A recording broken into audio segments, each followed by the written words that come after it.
In my last video, we went over the rumors that Sony are about to release two new sensors capable of shooting 8K video.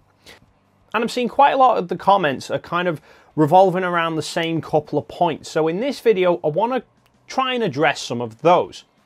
The first is, how do we know if these sensors are actually for a mirrorless camera? They could be for a cine camera. And it's a valid point, you know, cinema cameras are the flagship video cameras, and you would expect that would be where the 8K would be pushing first.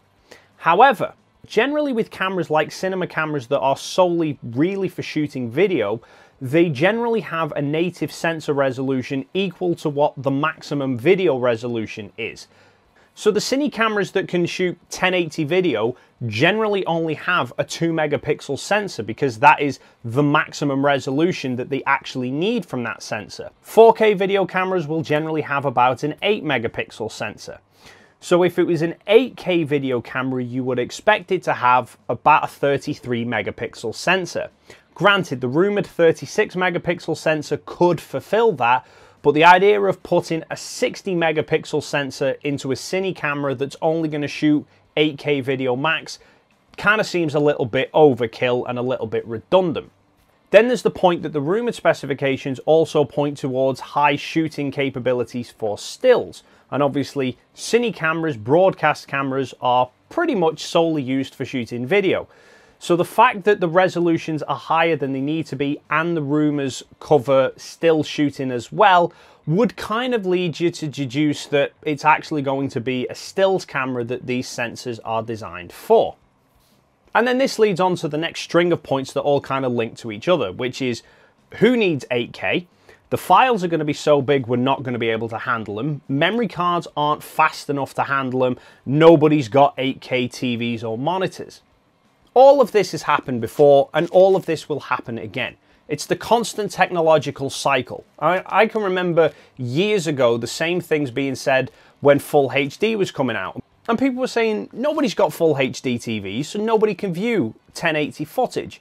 And the memory cards are not going to be big enough because they were, I don't know, 1 or 2 gig back then. But then memory cards got bigger and faster, and, you know, 1080 monitors and TVs just become mainstream, and everybody ended up having them. Then 4K came around and everyone was saying, who needs 4K? Nobody's got a 4K monitor. What about the file sizes? What about the storage space? And now 4K displays are not that much more expensive than Full HD ones. You've got memory cards that are measured in the hundreds of gigabytes. And the same thing is going to happen with 8K. There's already 8K displays and TVs starting to work their way onto the market. Okay, the prices of those are extortionate at the minute, but that's the way of all new technology. As they become more and more popular, the prices are going to come down, and that's going to drive demand more and more. And the price is just going to tumble until eventually 8K is just the new 4K is the new 1080. In terms of file size and speeds required, again, memory cards are just getting bigger and bigger and bigger. So, you know, there's already memory cards that are being measured in terabytes rather than gigabytes. And a few people have pointed out that UHS-2 isn't fast enough to handle 8K video footage. Probably not. But then the file size is also linked to the bitrate. I mean, if you think about the bitrate of the current Sony cameras, okay, it's not the best on the market. The Sony 4K can go up to 100 megabits a second. The Canon MJPEG is 400 megabits a second. So it's 4 times the bitrate of the Sony, so about 4 times the file size. So if Sony kept that same kind of 100 megabits per 4K, 8K is 4 times bigger than 4K, they could do 8K video footage on 400 megabits, so no more than what is currently on the market. Granted, that kind of bitrate and file size might still be too fast for UHS-2, but then there will be UHS-3. The standard was already laid out last year and is rated to be able to handle transfer speeds of over 600 megabytes a second, which I'm pretty sure is either in the same ballpark or faster than most of the other memory cards currently on the market. So a couple of years ago, 1080 was the mainstream that everybody had. 4K was that premium flagship in the sky that people could only hope of.